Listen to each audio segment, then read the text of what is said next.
রূপেরই গৌরবে সাজিয়াছ সাজ, সোনা দানা কত কি আর রাজকী পোশাক, যেদিন প্রাণ চলে যাবে সবই পড়ে রবে, যেদিন প্রাণ চলে যাবে সবই পড়ে রবে, গায়ে দেবে মার কি নথন রে মন আমার। পড়েন সবাই, কেন বাঁধো দালান ঘর, ঠিক কিনা বলেন? একদিন মাটির ভেতরে হবে ঘর রে মন আমার, কেন বাঁধো দালান ঘর, ঠিক কিনা বলেন যুবক ভাই? সজ্জা সুন্দরী নারী, চামড়া সাদা, সবকিছু নিমিষে মৃত্যুর পরে একদিনে গলে পচে নষ্ট হয়ে যাবে, ঠিক কিনা বলেন? আসুন আমরা আয়াতের ব্যাখ্যায় যাই। আল্লাহ তাআলা বলছেন, আলহাকুমুত তাকাসুর, অতিরিক্ত চাহিদা তোমাকে পাগল করে দিয়েছে। এখানে যে আছে আল্লাহ, এখানে আলেমরা আছেন, আপনারা সবাই জানেন যে আল্লাহ হচ্ছে in Arabic it is past tense verb, অতীত ক্রিয়া বোঝায়। আল্লাহ বলছেন তোমরা পথভ্রষ্ট হয়ে গেছো তা নয়। তর্জমা বুঝতে হবে ভাই আমার, পথভ্রষ্ট হয়ে গেছো তা নয়, পথভ্রষ্ট হবা তা নয়, তোমরা এখনই পথভ্রষ্ট আগের থেকে হয়ে বসে আছো। এটা কি আমি বললাম না কে বলেছে? কথা কোন, কে বলেছে? এখানে লাহুন একটা শব্দ আছে, এই শব্দের ব্যাখ্যা আমি তাফসিরে পেয়েছি মোট দুইটা। এক, লাহুন মিন্স এন্টারটেইনমেন্ট, চিত্ত বিনোদন। যেমন কোরআনে আল্লাহ বলেছেন, ই'লামু আন্নামাল হায়াতুদ দুনিয়া লাইবু ওয়া লাহু, you have to know the worldly life is nothing more than play and entertainment. এই দুনিয়ার পুরো জীবনটা খেল তামাশা চিত্ত বিনোদন ছাড়া আর কিছুই হতে পারে না, ঠিক কিনা বলে? আর একটা অর্থ আপনারা ভালো করে বুঝবেন, অনেক মেয়ে দেখবেন মাহফিলে আসে ওয়াজ শুনতে। আমি নিজে আমার ফেসবুকে মেসেজ দেখেছি, মহিলারাই মেসেজ দিয়েছে যে হুজুর আপনি ওয়াজ করেন মাহফিলের স্টেজে, আর মাইয়ারা ফেসবুকে এখানে বসে বসে চালায়। অনেক মেয়ে পর্দার আড়ালে বসে বসে টিকটকও চালায়, এটাও আমি মেসেজে পেয়েছি। এটাই হচ্ছে লাহউন। লাহউন মানে কি তাহলে? লাহউন means which keeps you busy and takes you away from something that you are actually supposed to be doing. লাহউন মানে হচ্ছে এমন একটা বিষয় যেই কাজটা আপনার করার দরকার ছিল ওই মুহূর্তে, ওই কাজ বাদ দিয়ে যদি আপনি ভিন্ন কাজে ব্যস্ত হয়ে যান, ওইটাই হচ্ছে লাহউন। আচ্ছা, ফজরের সময় ঘুমটা বেশি ইম্পর্টেন্ট নাকি নামাজ বেশি ইম্পর্টেন্ট? আর একবার শীতকাল তো সামনে, চলেই তো শীতকাল আসছে, বলেন তো ভোর রাতে কম্বল মুড়ি দিয়ে থাকা ঘুমানো কি বেশি জরুরি না উঠে গিয়ে নামাজ পড়া বেশি জরুরি? নামাজ বেশি জরুরি। তা আপনি যে ঘুমায় থাকলেন, এটাই হচ্ছে লাহউন। এই ঘুম আপনাকে আল্লাহর ইবাদত থেকে গাফেল করে দিয়েছে, ঠিক কিনা বলেন? এটা হচ্ছে লাহউন। এবার আল্লাহ বলছেন, আচ্ছা একটা কথা মনে পড়ে গেল, বলবো সবাইকে? না, আমি তো ঘটনা বলতে গেলে তো অনুমতি লাগবে, বলা যাবে সবাইকে? আচ্ছা, আমার কথা কি আপনার শুনতে কোনো বিরক্তি বোধ হচ্ছে নাকি? তাকবীর দেন তো সবাই, লিল্লাহি তাকবীর। আচ্ছা, আমাদের তো এটা তো চাপাই জেলা, তাই না? ওদিকে আছে গোদাগাড়ি, তারপরে আছে আমাদের রাজশাহী বিভাগ। আমাদের দেশে একটা জেলা আছে, নাম হচ্ছে সাতক্ষীরা, নাম শুনছেন? আরে ভাই কথা আসতে কথা বল, ফ্রিলি কথা বল, নাম শুনছেন না আপনারা? সাতক্ষীরা হচ্ছে একটা জেলা, এর বিভাগের নাম হচ্ছে খুলনা। আমি কিন্তু খুলনা জন্মগ্রহণ করেছি, পরে রাজশাহীতে আসছি। আচ্ছা, সেই দিন আমার প্রোগ্রাম ছিল সাতক্ষীরাতে। আমি আপনাকে আয়াতের ব্যাখ্যা বোঝাবো, দেখেন কেমনে বোঝাই। তো I was going to my program, রাত বাজে 9টা, মেবি 9টা অথবা 8টা। তো এই চাপায়ের যে মহানন্দা ব্রিজের পাশে বাজার টাজার আছে, বাজারে ফুচকা, চটপটি, হালিম আছে না? আরও তো বহুত দূরের কথা, এই মাফিয়া দেখবেন চটপটি হালিম বিক্রি করতেছে। হ্যাঁ, আচ্ছা দেখেন, আমি প্রোগ্রামে যাচ্ছি, তো আমার যে ড্রাইভার আমার সামনে থাকে, আমার সহকারী বা আমার বন্ধুরা, আর আমার বন্ধুর মতোই আর কি, আমি বললাম যে ভাই গাড়িটা থামাও, আমি ওই একটু ফল কিনি। কারণ মাহফিল করতে করতে চেহারা মাঝে মাঝে গাঞ্জাখোরের মতো হয়ে গেছে। প্রত্যেক দিন চাপ, প্রেশার, আর ছেলে পেলে এত বদমাইশ, এমন ধাক্কা দেয় মাহফিলে উল্টে পড়ে যায়। আমি শুয়ে পড়ি, ওই শুয়ে থেকেই সেলফি তুলে। চিন্তা করেন কি চাপটা আমাদের উপর দিয়ে যায়। তাই আমি বললাম stop the car, I would like to take some fruits, কিছু ফল কিনতে চাই, গাড়িটা থামাই। তো গাড়ি থেকে নামলাম একটা বাজারে। তো নেমেছিলাম, আগে বুঝতে হবে নেমেছিলাম কি কিনতে, ফল, ফ্রুটস, ফল। নেমে দেখছি বাপরে কি সুন্দর ফুচকা গো, চটপটি গো, হালিম গো, অনেকদিন খাই নাই, সত্যি কথা অনেকদিন খাই নাই। তো আমি বললাম যান গোস্তের কিমা নিয়ে আসেন, গরুরটা আনেন, মুরগিরটা আনেন। সব খাইছি, একেবারে পেট ফুলে গেছে। ওমা খেয়ে দে গাড়িতে উঠে গেছি, যাচ্ছি আবার প্রোগ্রামে। ইন দ্য মিন টাইম মাথায় আসছে কি বে, আমি নামলাম কেন বে, আর কি কিনলাম বে? আচ্ছা বলেন তো, নেমেছিলাম কি কিনতে, আর খাইলাম চটপটি, ফুচকা আর গোস্তের কিমা। এখন দেখেন, নেমেছিলাম ফল কিনতে, খেয়ে আসলাম চটপটি ফুচকা, যা শরীরের জন্য একচুল পরিমাণ লাভ আনবে না। মূল মেসেজে আসেন, দুনিয়া এসেছিলেন ব্যবসার জন্য নয়, টাকা কামানোর জন্য নয়, দুনিয়ায় আসছেন চাকচিক্যের জন্য নয়, দুনিয়া আসছেন উদ্দেশ্য একটা, আখিরাতকে কামাই করবার জন্য দুনিয়া আপনি আসছেন। টাকা পেয়ে, বাড়ি পেয়ে, সম্পত্তি পেয়ে, জমির মালিক হয়ে, দোকানের মালিক হয়ে, বউ পেয়ে, মা পেয়ে, সন্তান পেয়ে, গার্লফ্রেন্ডকে পেয়ে আপনি আপনার রব, আপনার রাসূল সবাইকে ভুলে গিয়েছেন, ঠিক কিনা বলেন? দিস ইজ কল্ড লাহওয়ান। এটাই হচ্ছে এই শব্দের ব্যাখ্যা। এবার আল্লাহ বলছেন শোনো, তোমরা যে ব্যাকুল হয়ে গিয়েছো, তোমরা যে গাফেল হয়ে গিয়েছো, এই গাফেল কি করেছে? এটা হচ্ছে তাকাসুর।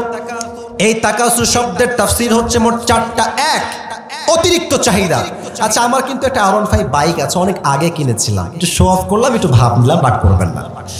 তো এখানে অনেক যুবক আছো, তোমাদের ডায়াং 18 হয়তো বা আছে, অথবা পালসার আছে, অ্যাপাসি আছে, এফজেড আছে, পালসার আছে না, কারো কারো আছে না? আচ্ছা দেখবা যার ডায়াং 18 আছে তার লাগবে পালসার, যারা আছে পালসার তার লাগবে এফজেড বা ফেজার, যারা আছে ফেজার তার লাগবে R15 ভার্সন 4। আচ্ছা R15 হয়ে গেছে, এখন লাগবে আমার একটা কার, কারও হয়ে গেছে, এখন লাগবে আমার BMW, রোলস রয়েস, মার্সিডিজ ব্র্যান্ডের কার।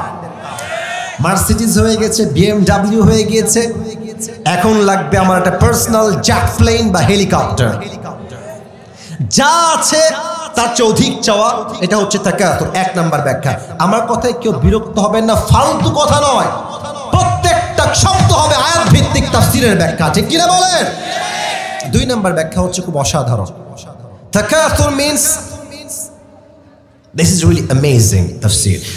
Takathur means competing with others in getting a lot. এক বন্ধুর আছে একটা গার্লফ্রেন্ড, আমার লাগবে আরো 4টা গার্লফ্রেন্ড। আর কিছু লুচ্চা বন্ধু আছে দেখবা, নিজে প্রেম করে, তুই কর, তুই জাহান্নামে একা যা, আমাকে টানতে আসিস কেন রে বান্দরে বাচ্চা বান্দর। বলে বন্ধু তোমার গার্লফ্রেন্ড নাই, তোমার জীবন তো কোনো জীবনই না। আর যার গার্লফ্রেন্ড আছে আমার থেকে লিখে নাও সোনার কলমে, ওর জীবনটা আজও জাহান্নাম, নেক্সটটাও জাহান্নাম, ঠিক কিনা বলো? অন্যের সঙ্গে তাল মিলিয়ে চাহিদা করা, বিশেষ করে মেয়েরা একটু বেশি করে এটা।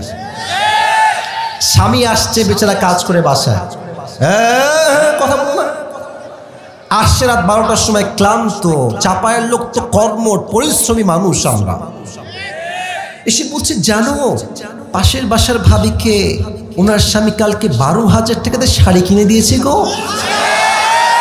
উদ্দেশ্য কিন্তু গল্প নয়, উদ্দেশ্য তুমি কি আমাকে দিবা না গো। এরকম বউ বাংলাদেশে আছে না? স্বামী আসছে, স্বামী নিজেই ভিখারি, ওর স্যান্ডেল ছিঁড়া, ওর গেঞ্জি ছিঁড়া, ওর শার্ট ছিঁড়া, ওর পাঞ্জাবিটাও ছিঁড়া। তো বলছে জান তুমি কি শুনেছো iPhone 16 Pro Max লঞ্চ হয়েছে? আসল উদ্দেশ্য খবর দেওয়া নয়, हमें कब मिलेगा ये iPhone 16 Pro Max, अब मुझे बता दो ये, ঠিক আছে কিনা বলে? চাহিদা, ওর আছে আমার লাগছে। আচ্ছা, এই এলাকায় বিয়ে হয় না? নাউজুবিল্লাহ, তো আসতে কয় কেন? বিয়ে চা আপনার আসছেন কই দিকে ভাই? বিয়ে হয় না? হয় না? বিয়েতে কিন্তু আজকাল দেখবেন দাড়িওয়ালা যুবক, দাড়িওয়ালা মুরব্বী, ডিজে বক্স ছাড়া বিয়ে নাকি হয় না।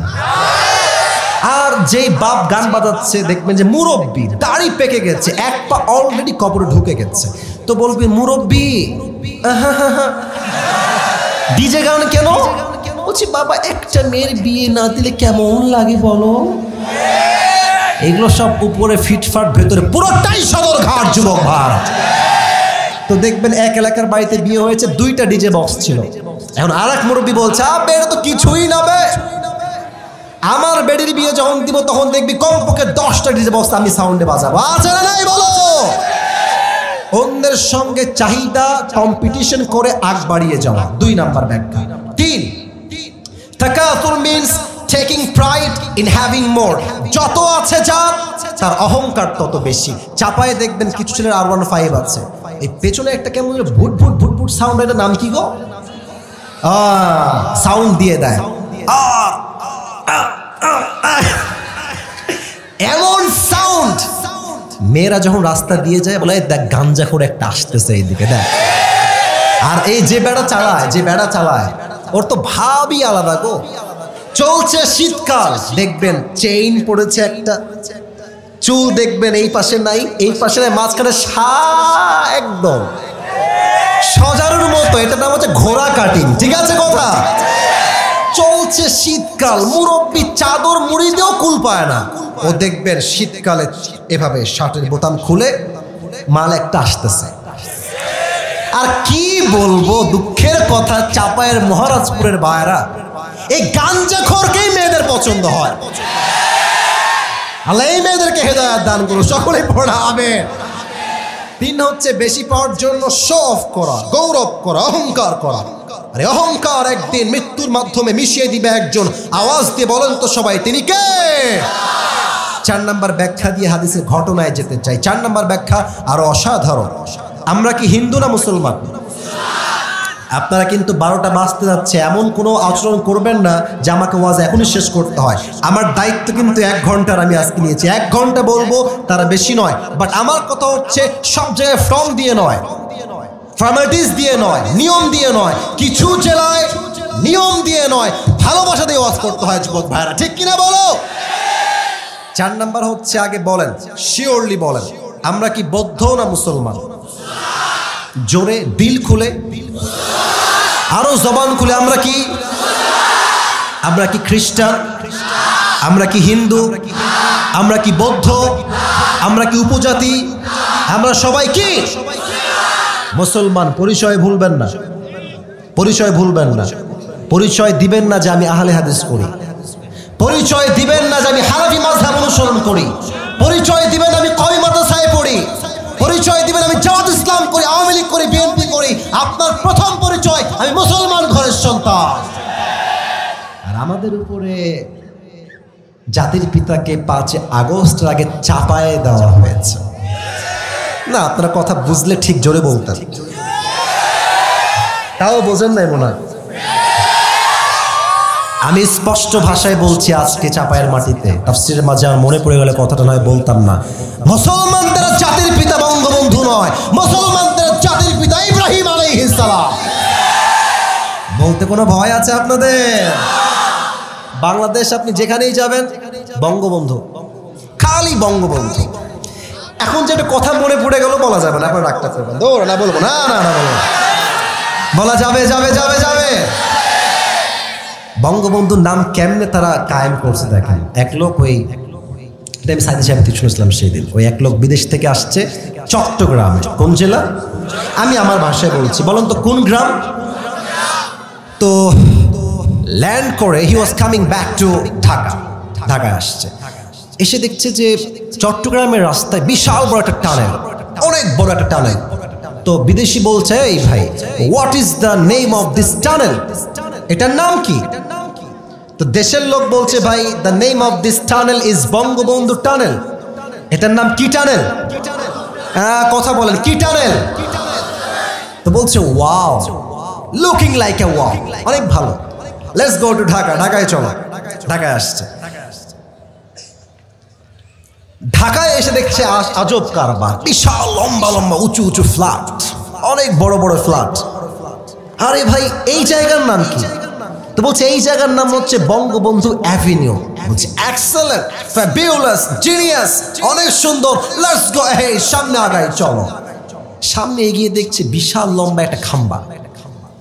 কিবা কিবা লম্বা খাম্বা, গোল করে লাইট, লাইট আর লাইট, লাইট আর লাইট, চতুর্পাশে লাইট আর আলোকিত। What is the name of this place man? এই জায়গার নাম কি? তো দেশের লোক বলছে এই জায়গার নাম হচ্ছে Bangabandhu stadium. What's happening here? এখানে কি হচ্ছে? বলছে এখানে একটা ফুটবল টুর্নামেন্ট হচ্ছে, যেই দলের টুর্নামেন্ট, এটার নাম হচ্ছে বঙ্গবন্ধু গোল টুর্নামেন্ট। বলছে ওয়াও, ফুটবল খেলা, let's go and watch it, চলো আমরা দেখি এন্ড এনজয় টুগেদার, চলো আমরা উপভোগ করি খেলাটাকে। এবার বলেন তো সবাই বুঝে থাকলে, দুই দলে খেলা হচ্ছে, অপোজিট সাইড দিস সাইড, এই দল এই দল, চাপায়ের মহারাজপুরের ভাইরা, খেলাধুলা একটা হার জিত আছে না? এক দল জিতলে না এক দল হারবে, আর এক দল হারলে আর এক দল। তো বিদেশি লোকের কপাল খারাপ, সে ছিল বঙ্গবন্ধু দলের লোক, আর বঙ্গবন্ধু দল সেদিন হেরে গেছে। তো দেখবেন যেই দল হেরে যায়, পক্ষে যে সাপোর্টার থাকে, শ্রোতা দর্শক, এমন খেপে যায়, মার শালাকে। অনেকে ডিম মারে, অনেকে ইট মারে, পাটকেল মারে, ঠিক আছে কিনা বলো? তো এই ব্যাটা, বিদেশি ব্যাটা ছিল এই বঙ্গবন্ধুর পক্ষের লোক। এখন বঙ্গবন্ধুর দলের লোক গেছে, কেবে ব্যাটা এত টাকা দিলাম, শালানা খেলতেই পারলি না ভাই, মা শালাকে মারেছে। আর বঙ্গবন্ধুর এই দলের এই বিদেশি লোকের কপাল খারাপ, ওর কপালে একটা ইট লাগছে, একটা ইট লেগে অজ্ঞান হয়ে গেছে, সেন্স নাই, চোখ বন্ধ হয়ে গেছে এক চান্সে। 2 ঘন্টা সেন্সলেস, কোনো সেন্স নাই, জ্ঞান নাই। 2 ঘন্টা পরে চোখ খুলেছে, আমি কোথায়? একজন লোক ডান থেকে বলছে, ভাই আপনি এখন আছেন বঙ্গবন্ধু হসপিটাল। এখন বিদেশি লোক বলছে, ভাই আল্লাহর রাস্তে মাফ চাই, একটু পরে আপনারা আমাকে বঙ্গবন্ধু কবরস্থানে নিয়ে যাবেন না। তার মানে এই পুরো দেশটা এমন একটা ভাব যেন মুসলমানদের জাতির পিতা বঙ্গবন্ধু, বাট বাস্তবতা এমন নয়। মুসলমানদের জাতির পিতা বঙ্গবন্ধু নয়, মুসলমানদের জাতির পিতা ইব্রাহিম আলাইহিস সালাম। তা আপনি চাই বঙ্গবন্ধুর লোক হন, বিএনপি হন, আওয়ামী লীগ হন, জামাত হন, হেফাজত হন, চরমোনাই হন, সরসিনার হন, আপনি হিন্দু হন, বৌদ্ধ হন, খ্রিস্টান হন, যেই হন, সবার মাঝে একটা বিষয় সেই, সেটা হচ্ছে চাই, আরো চাই, আরো চাই, আরো দাও, আরো দাও। যত দিবেন ওর মন ভরবে না। ও চাই হিন্দু হোক, ও খ্রিস্টান হোক, আওয়ামী লীগ হোক, বিএনপি হোক, জামাত হোক, একটা আসছে আর একটা চাই, আর একটা আসছে আর একটা চাই। তার মানে চাওয়ার ক্ষেত্রে দল নাই, মত নাই, ধর্ম নাই, সর্বশেষ সবারই একটাই চাহিদা, আরো দাও, আরো দাও, আরো চাই, আরো চাই। আল্লাহ বলছেন এই চাই চাই স্বভাব তোমাকে কবর থেকে গাফেল করে দিয়েছে, ঠিক কিনা বলে? এবার আল্লাহ বলছেন হাত্তা জুরতুমুল মাকাবির, এই চাহিদা, এই পাওয়ার আশঙ্কা, এই চাওয়ার আশঙ্কা সেই দিন পর্যন্ত শেষ হবে না যতক্ষণ পর্যন্ত তুমি 3.5 হাত মাটির নিচে কবরস্থ না হবা। বলেন তো সবাই, ইসলামের দ্বিতীয় খলিফা কি নাম? আচ্ছা ভয় কেন পান? আমি তো আপনাদের বন্ধু মানুষ। ইসলামের দ্বিতীয় খলিফার নাম কি? ওমর ফারুক রাদিয়াল্লাহু তাআলা আনহু। আমাদের তো আগের প্রধানমন্ত্রী, আমাদের মাননীয় কনফার্ম জান্নাতি প্রধানমন্ত্রী, উনি তো শুধুমাত্র দেশের, এই দেশের প্রধানমন্ত্রী, তাই না? আর ওমর ফারুক পুরো পৃথিবীর অর্ধেক জাহানের প্রধানমন্ত্রী। পুরো দেশ স্বাধীন, রাজ্যের সম্পদে কোটি কোটি টাকার পাহাড়। তো আম্মাজান আয়েশা বলছেন, এত টাকার পাহাড়, এত কিছু সম্পদ আছে, ওমরের উচিত নিজের পোশাক, জামা কাপড় চেঞ্জ করা। আম্মাজান আয়েশা বলছেন, তো এবার আলী ডাক দিয়ে বলছে, আয়েশা খবরদার, এই চিন্তা আপনি করবেন না। ওমরের যে মনোমাইন্ড, ওর জীবন থাকতেও দুনিয়ার চাকচিককে একচুল পরিমাণ আসক্ত হবে না। সুবহানাল্লাহ পড়েন সবাই। কিন্তু সাহাবায়ে কেরাম মিলে পরামর্শ করছে ওমরের কাছে, আমরা সবাই মিলে যাব। আম্মাজান আয়েশা আসলেন, আলী রাদিয়াল্লাহু তাআলা আনহু নিজে আসলেন, ওমরে ফারুকের মেয়ে নবীজির একমাত্র স্ত্রী আরেকজন তিনিও আসলেন, সবাই আসছে। ওমর বলছে, কি গো, কি হয়েছে আপনাদের, কেন আসছেন? এই লাল গেঞ্জি, এই লাল গেঞ্জি, ধরো ধরো ধরো ধরো ধরো ধরো ধরো, এত সহজ না। বসো, তোমরা বসো। সবাই একটা তাকবীর দেন, লিল্লাহি তাকবীর। তো বলছে, আপনারা কেন এসেছেন? বলছে, আপনি রাগ করবেন না তো, আপনি খেপে যাবেন না তো? বলছেন, না, আপনারা বলেন কি করতে আসছেন। তো বলছে, আমরা এসেছি একটাই উদ্দেশ্য, আপনি আপনার জামাটা চেঞ্জ করে ফেলেন, আপনার বাসাটা চেঞ্জ করে ফেলেন, আপনার ঘোড়া চেঞ্জ করে ফেলেন। এখন রাজ্যে কোটি কোটি টাকার পাহাড়, আপনার চাল চলন, পোশাক, জামা কাপড়, everything should be qualified and should be expensive, should be the brand. আপনি পরবেন দামি দামি জামা, আপনার লাঠি হবে রাজাদের লাঠি, আপনার ঘোড়া হবে শানদার ঘোড়া। ওমরে ফারুক এই কথা শুনে তার পুরো চেহারা রাগে লাল হয়ে গেছে। বলছে, তোমাদের কত বড় সাহস, এই প্রস্তাব কে নিয়ে আসছে আমার কাছে, আগে তার নাম বলো। কেউ নাম বলছে না, থর থর থর থর করে কাঁপছে। তো ওমরে ফারুকের যেই মেয়ে, উনি তাকে ডেকেছেন, ডেকে বলছে, আম্মা জান, তুমি এদিকে আসো, তুমি তো নবীজির বউ, তুমি তো নবীজির একজন স্ত্রী ছিলে, আমাকে বলো তো, এদিকে তাকাও, কথা মনোযোগ দিয়ে শোনো। নবীজির বউকে ওমরে ফারুক জিজ্ঞেস করছেন, আম্মা জান, ওনার মেয়ে তো ওইটা, বলছে, তুমি বলো তো নবীজির মোট জামা ছিল কয়টা? তো সে বলছে, নবীর জামা ছিল মাত্র একটা। আমি আসিফের কয়টা জুব্বা, আল্লাহকে সাক্ষী রেখে বলছে, আমি বলতে পারবো না, আমাকে গুণে বলতে হবে। কয়টা কোটি গুণে বলতে হবে, কয়টা ঘড়ি গুণে বলতে হবে, কয়টা টুপি গুনতে আপনার 30 মিনিট লাগবে। ওয়াল্লাহি শো অফ নয়, আমাদের কোয়ালিটি হচ্ছে আরো চাই। বাট নবী একটা জামা পেয়ে পুরোটা জীবন আল্লাহ শুকর গুজার হয়ে আদায় করেছে। সুবহানাল্লাহ বলেন সবাই। বলতে, জামা ছিল একটা, তাই না? আচ্ছা বলো তো হাফসা, একটা জামা দিয়ে নবীজি নামাজ পড়তেন কেন? একটা জামা তো নামাজ পড়া সম্ভব না, কারণ গোসল করে তো জামা ভিজে যাবে। হ্যাঁ মহারাজপুরের ভাইরা, কোথায় আল্লাহ রসুলের জীবন আর কোথায় আমাদের জীবন গো ভাই? আল্লাহর হাবিব একটা জামা পড়তেন, ওইটা যখন ধুতেন টাঙায় দিতেন রাতের বেলা, যখন শুকাতো ওইটা পরেই আবার নামাজ পড়তে আসতেন। একদিন কি হয়েছে জানেন? নবীজি জামাটা ধুয়েছেন শেষ রাতে, তো অল্প সময় জামাটা শুকায় নাই, তার আগে বেলাল আজান দিয়ে দিয়েছে। আর নবীজি দুই চোখ দিয়ে পানি ঝরছে, বলছে, বেলাল, আমার তো জামা এখনো শুকায়, আমি তোমার নামাজে ইমাম হব কেমন করে? আর উপরে তো একজন আল্লাহ আছেন, তিনি বলছেন, নবী টেনশন করবেন না, যতক্ষণ পর্যন্ত আপনার জামা শুকাবে না ততক্ষণ পর্যন্ত ফজর রক্ত শেষ হবে না। আচ্ছা হাফসা বলো তো, এটা তো একটা টেবিল, স্টাডি টেবিল, আমাদের বাসায় যে আমরা ডাইনিং এ খাই, ডাইনিং নাম শুনছেন না আপনারা সবাই? ডাইনিং টেবিলের নাম শুনছেন আপনারা সবাই?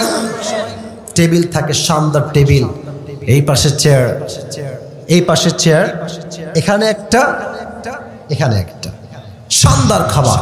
আচ্ছা হাফসা বলো তো, নবীজি কেমনে খেতেন? বলছে, নবীজি সব সময় একটা প্লেট নিতেন, দস্তরখান নিতেন, নিচে বসে খেতেন। তো একদিন হাফসা নবীর জন্য একটা টেবিলে খাবার রেখেছেন, টেবিল উঁচা জায়গায়। নবীজি এসে রাগান্বিত, এই হাফসা, খাবারটা উঁচায় কেন?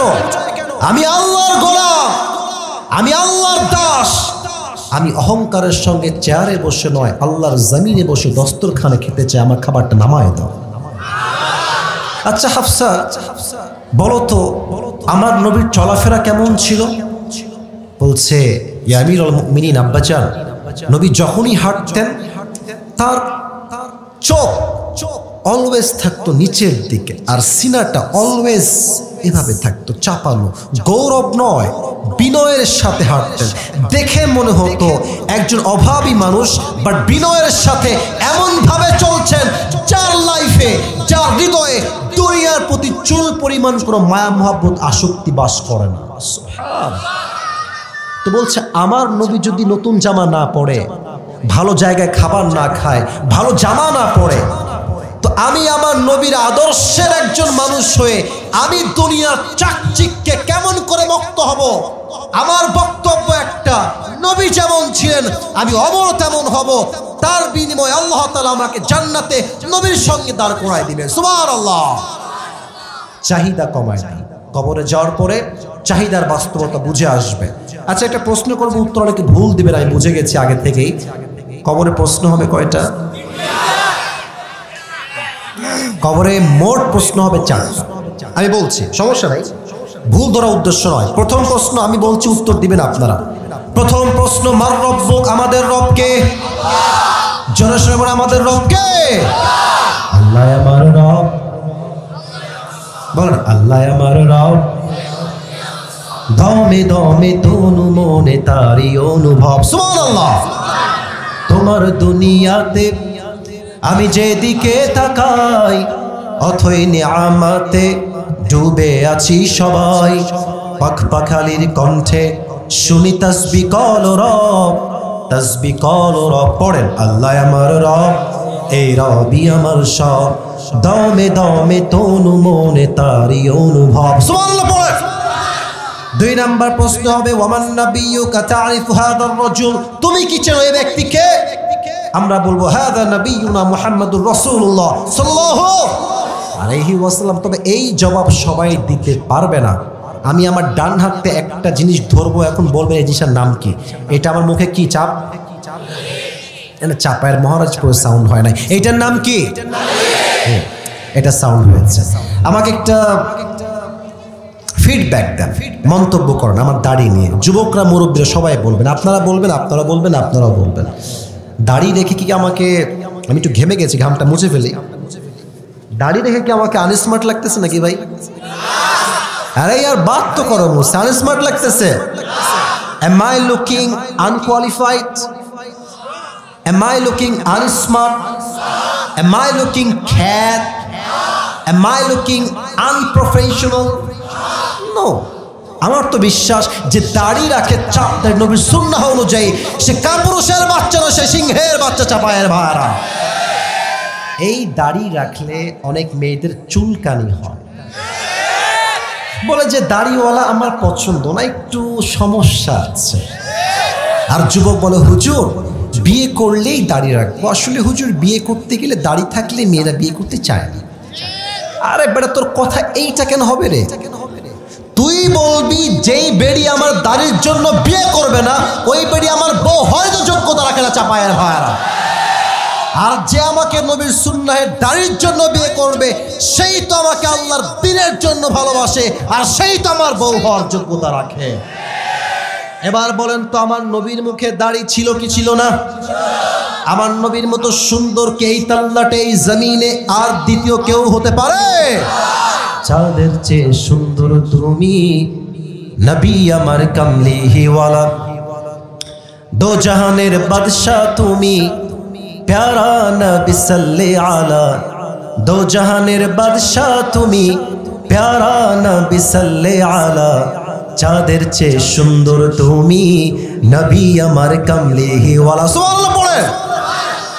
আমরা নবীকে আসলে দেখি নাই, তাই না? কেউ দেখি নাই স্বচক্ষে। বাট আচ্ছা, বিশ্বাস কি হয় যে নবীর চেহারা চাঁদের মতো সুন্দর ছিল? মন থেকে কোন বিশ্বাস কি হয়?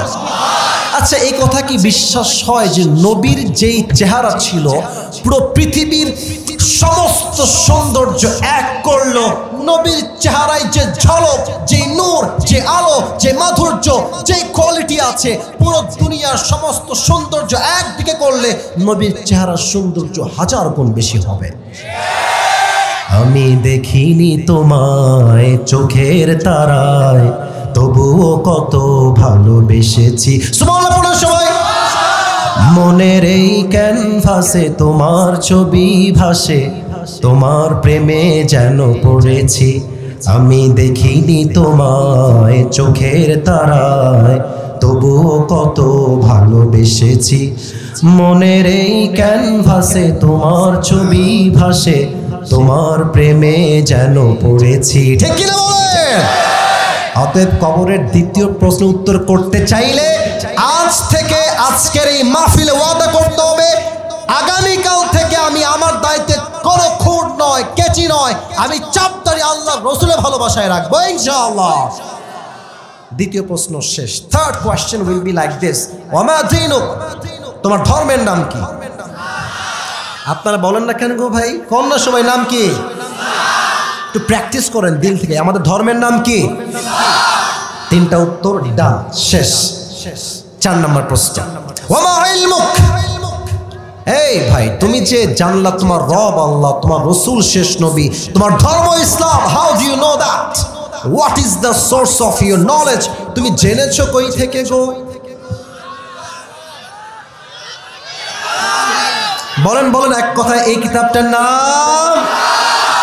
4টা উত্তর যখন শেষ, আল্লাহ বলবেন, এই ফেরেশতা স্টপ, থামো, ওর কবরের সঙ্গে জান্নাতের দরজা খুলে দাও, ওর কবর থেকে তোমরা 70 গজ লম্বা করে দাও। সুবহানাল্লাহ।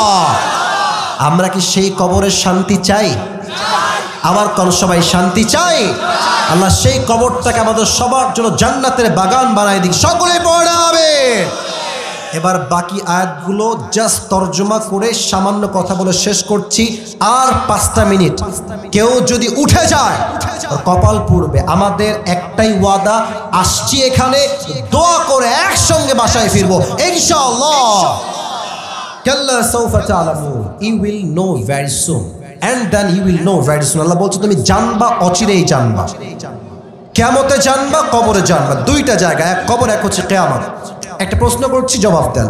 কিয়ামতের দিন প্রথম প্রশ্ন, প্রথম হিসাব কিসের হবে?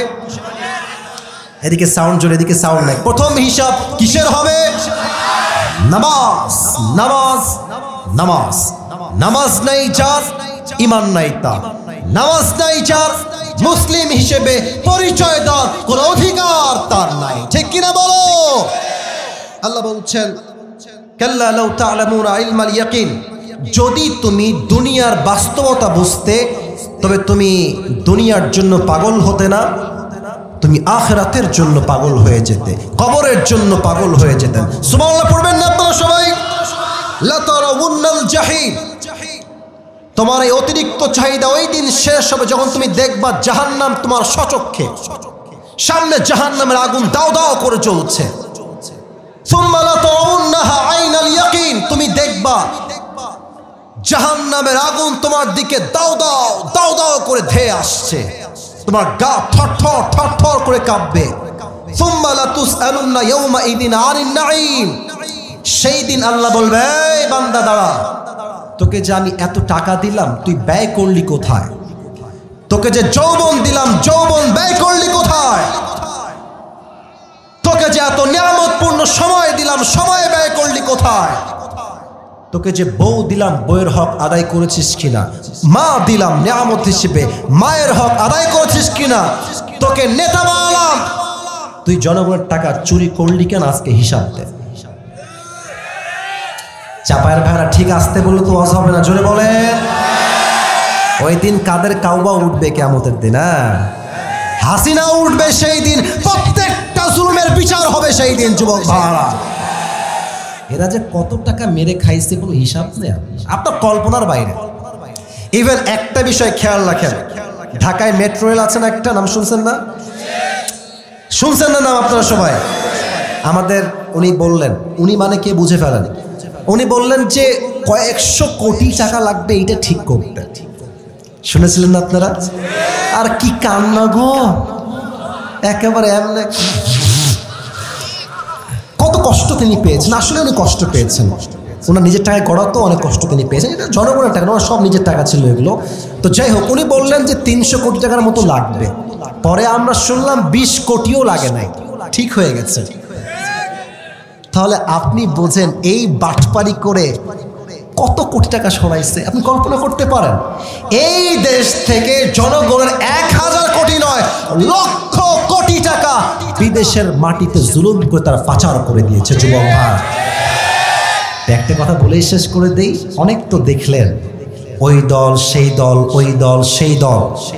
এবার স্লোগান হবে একটা, এই দেশে নারী নেতৃত্ব আমরা জীবনেও দেখতে আর চাই না। আমরা এই দেশে ইসলামী দলকে ক্ষমতায় দেখতে চাই। চাপায়ের ভাইরা কারা কারা একমত, দুটো হাত তুলে আল্লাহকে দেখা দাও।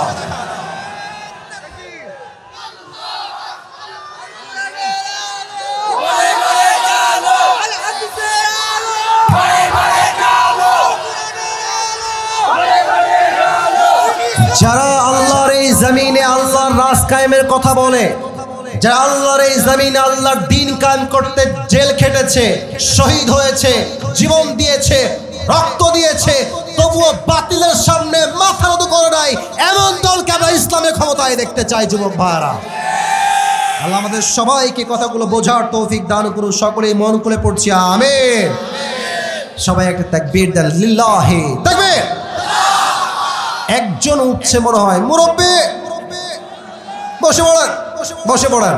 রাত বাজে 12টা, 1.5 ঘন্টা ওয়াদা আপনাদের পূরণ করলাম, আর 5 মিনিট সময় নিব দোয়া পুরস্কার সহ। তবে সবাই এই ডান হাত তোলেন, সবাই মুরব্বীরাও তুলবেন, বেয়াদবি নেবেন না। হাত তুলেন, ডান হাত। এই ডান হাতটা বুকে রাখেন। হ্যাঁ, এই তো মাশাআল্লাহ। আরে চাপায়ের লোক যা বলবেন তাই ভালোবেসে শুনতে বাধ্য, ঠিক আছে না কথাটা আমার? এবার দেখেন, আমি সবাইকে একটা বলছি, কাশি দিয়ে গলা ঠিক করেন। এখন আর কোনো হাসি দিবেন না। আমি আসিফ যা বলছি দিল থেকে বলবেন, দিল থেকে বলেন। আল্লাহকে ডাকেন, সবাই বলেন আল্লাহ। আর একবার দিল থেকে আল্লাহ। আবার কোন আল্লাহ। আর একবার ডাকেন আল্লাহ। আজ বলেন সবাই, আজ এই চাপায়ের মহারাজপুরের জমিনে আমি তোমার শাহী দরবারে তওবা করলাম। আল্লাহ, তুমি আমার জীবনের সমস্ত গুনাহ মাফ করে দাও। দিল থেকে হাত রেখেই পড়েন আমিন। শেষ ওয়াদা, শেষ ভালো যার, সব ভালো তার। বলেন সবাই আল্লাহ। দিল থেকে আল্লাহ, আমি তোমাকে ওয়াদা করলাম। দিল থেকে ওয়াদা। বলেন সবাই আল্লাহ, ওয়াদা করলাম আজ থেকে 1 ওয়াক্ত নামাজ আমি কখনো আর, এবার জবান খুলে বলবেন সবাই, বলেন ছাড়বো না। এবার 2 হাত তুলে বলেন ইনশাআল্লাহ। আল্লাহ সবাইকে 5 ওয়াক্ত নামাজি যুবক হিসেবে, মুরব্বী হিসেবে, মা হিসেবে, বোন হিসেবে কবুল করুন। সকলে পড়া আমিন।